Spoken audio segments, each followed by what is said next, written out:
ಮಗ ಅರ್ಜೆಂಟ್ 10,000 ರೂಪಾಯಿ ಕಳ್ಸೋ, next month ಕಳಿಸ್ತೀನಿ. ಲಾಸ್ಟ್ ಟೈಮ್ ಕೊಟ್ಟಿಲ್ಲ, ಮೊದಲು ಅದು ಕೊಡು, ಆಮೇಲೆ ನೋಡೋಣ. ಲವ್ ಮಗ, ಅದ್ಯಾಕೋ ಎಲ್ಲಾರನ್ನೂ ದುಡ್ಡು ಕೇಳ್ತಾ ಇದೆಯಾ? ಮೊನ್ನೆ ಸೋಷಿಯಲ್ ಮೀಡಿಯಾలో ಒಂದು ಲಿಂಕ್ ಬಂದಿತ್ತು, ಕ್ಲಿಕ್ ಮಾಡಿದೆ, ಆ್ಯಪ್ ಇನ್ಸ್ಟಾಲ್ ಆಯ್ತು, ದುಡ್ಡು ಬಂತು. ಹೌದಾ? ಹ್ಞೂ. ಅಯ್ಯೋ ಕೊಡಿಲ್ ಫೋನು.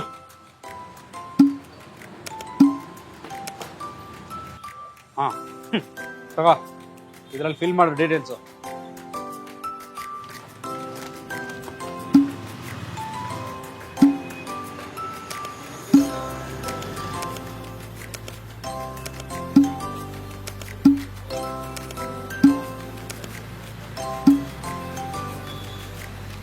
ಏ 10,000 ಬಂದ್ಬಿಡ್ತಲ್ಲೋ.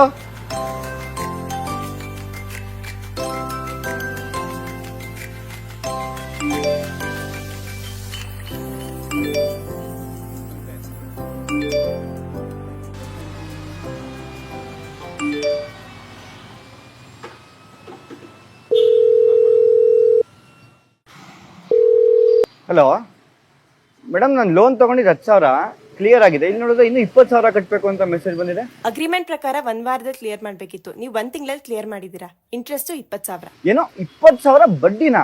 ಹೌದು, ಇಮಿಡಿಯೇಟ್ ಆಗಿ ಕಟ್ಬಿಡಿ. ಏಯ್ ನಾನು ಕಟ್ಟಲ್ಲ, ಅದೇನ್ ಮಾಡ್ತೀರಾ ಮಾಡ್ಕೊಳ್ಳಿ.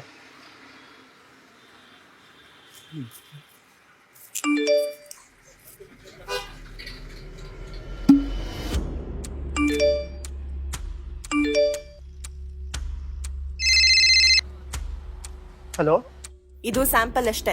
ನಿಮ್ ತಾಯಿದು ತಂಗಿದು ಎಲ್ಲಾ ಫೋಟೋಸ್ ಇದೆ. 2 ದಿನದಲ್ಲಿ ದುಡ್ಡು ಕಟ್ಟಲಿಲ್ಲ ಅಂದ್ರೆ ಊರವ್ರಿಗೆಲ್ಲ ಹಂಚ್ಬಿಡ್ತೀವಿ. ಹಲೋ ಹಲೋ, ಒಂದ್ ನಿಮಿಷ ನನ್ನ ಮಾತು ಕೇಳಿ. ಹಲೋ, ನನಗೆ ಏನ್ ಮಾಡ್ಬೇಕಂತಾನೆ ಗೊತ್ತಾಗ್ತಿಲ್ಲ. ಗಾಡಿ ಮಾರಿ ದುಡ್ಡು ಕೊಟ್ಬಿಡ್ತೀನಿ. ಅವ್ನು 2 ಲಕ್ಷ ಕೇಳ್ದ ಅಂತ ನೀನು ಗಾಡಿ ಮಾರ್ತೀಯಾ?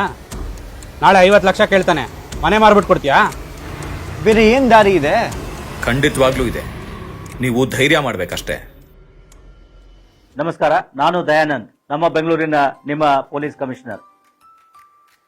ಕೆಲವು ಸೈಬರ್ ವಂಚಕರು ಯಾರು ಸಾರ್ವಜನಿಕರಿಗೆ ಈ ಹಣದ ತ್ವರಿತ ಅವಶ್ಯಕತೆ ಇರ್ತದೆ ಅಂಥವರನ್ನ ಗುರುತಿಸಿ ಅವರಿಗೆ ಸುಲಭವಾಗಿ ಕೆಲವೊಂದು ಲೋನ್ ಮೂಲಕ ಹಣವನ್ನು ತ್ವರಿತವಾಗಿ ಕೊಡ್ತೇವೆ ಅಂತ ಹೇಳಿ ನಂಬಿಸಿ ಅವರಿಗೆ ಕೆಲವೊಂದು ಅನ್ಆಥರೈಸ್ಡ್ ಲೋನ್ ಆ್ಯಪ್ಸ್ಗಳನ್ನು ಅವರು ಡೌನ್ಲೋಡ್ ಮಾಡುವ ಹಾಗೆ ಮಾಡುತ್ತಾರೆ.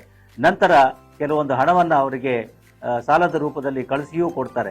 ಆದರೆ ಅದಾದ ನಂತರದಲ್ಲಿ ಈ ಅನ್ಆಥರೈಸ್ಡ್ ಲೋನ್ ಆ್ಯಪ್ಸನ್ನು ನೀವೇನು ಡೌನ್ಲೋಡ್ ಮಾಡ್ಕೊಂಡಿರ್ತೀರಿ ಅದರ ಮೂಲಕ ನಿಮ್ಮ ಫೋನ್ನಲ್ಲಿರ್ತಕ್ಕಂತಹ ನಿಮ್ಮ ಎಲ್ಲ ವೈಯಕ್ತಿಕ ವಿವರಗಳನ್ನು, ಅಂದರೆ ಅದು ನಿಮ್ಮ ಕಾಂಟ್ಯಾಕ್ಟ್ ಲಿಸ್ಟ್ ಇರ್ಬೋದು, ಅಥವಾ ನಿಮ್ಮ ಫೋಟೋಗಳಿರ್ಬೋದು, ಅಥವಾ ಇತರ ನಿಮ್ಮ ಖಾಸಗಿ ವಿವರಗಳಿರ್ಬೋದು, ಅವುಗಳನ್ನೆಲ್ಲ ಅವರು ಸಂಗ್ರಹಿಸಿಕೊಳ್ತಾರೆ. ಮತ್ತು ನಂತರದ ದಿವಸಗಳಲ್ಲಿ ನೀವು ಪಡೆದುಕೊಡ್ತಕ್ಕಂತಹ ಏನು ಸಾಲದ ಮೊತ್ತ ಇದೆ ಅದಕ್ಕೆ ಬಡ್ಡಿ, ಚಕ್ರ ಬಡ್ಡಿಯನ್ನು ಹಾಕಿ ಹಣವನ್ನು ಕೊಡಬೇಕು ಅಂತೇಳಿ, ಒಂದು ವೇಳೆ ನೀವು ಆ ಹಣವನ್ನು ಕೊಡದೇ ಇದ್ದರೆ ನಿಮ್ಮ ಖಾಸಗಿ ವಿವರಗಳನ್ನು ಅಥವಾ ಈ ಮಾರ್ಕ್ ಮಾಡಿರ್ತಕ್ಕಂಥ ನಿಮ್ಮ ಫೋಟೋಗಳನ್ನು ನಿಮ್ಮ ಎಲ್ಲ ಹತ್ತಿರದವರಿಗೆ, ಸಂಬಂಧಿಕರಿಗೆ ಕಳಿಸ್ತೇವೆ ಅಂತೇಳಿ ಬೆದರಿಸಿ ಹೆದರಿಸಿ ನಿಮ್ಮಿಂದ ಅಪಾರ ಮೊತ್ತದ ಹಣವನ್ನು ಸುಲಿಗೆ ಮಾಡಲು ಪ್ರಯತ್ನಿಸುತ್ತಾರೆ.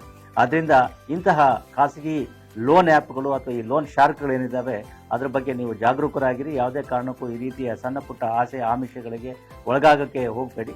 ಒಂದು ವೇಳೆ ಈ ರೀತಿ ನೀವು ಈ ಒಂದು ವಂಚನೆಗೆ ಒಳಗಾಗಿದ್ದಲ್ಲಿ ತ್ವರಿತವಾಗಿ ನಮ್ಮ ಸೈಬರ್ ಹೆಲ್ಪ್ಲೈನ್ ನಂಬರ್ 1930ಗೆ ಕರೆ ಮಾಡಿ ಎಲ್ಲ ಮಾಹಿತಿಗಳನ್ನು ನೀಡಿದಲ್ಲಿ ಆ ಹೋಗಿರ್ತಕ್ಕಂಥ ವರ್ಗಾವಣೆಯಾಗಿರ್ತಕ್ಕಂಥ ಹಣವನ್ನು ಫ್ರೀಸ್ ಮಾಡಲು ಮತ್ತು ಅದನ್ನು ನಿಮಗೆ ವಾಪಸ್ ಕೊಡಿಸಲು ನಮಗೆ ಸಹಾಯ ಆಗ್ತದೆ. ಜೊತೆಗೆ ಹತ್ತಿರದ ಪೊಲೀಸ್ ಠಾಣೆಗೆ ಹೋಗಿ ಇದರ ಬಗ್ಗೆ ಸೈಬರ್ ದೂರನ್ನು ಕೂಡ ನೀವು ಕೊಡಬಹುದಾಗಿರ್ತದೆ.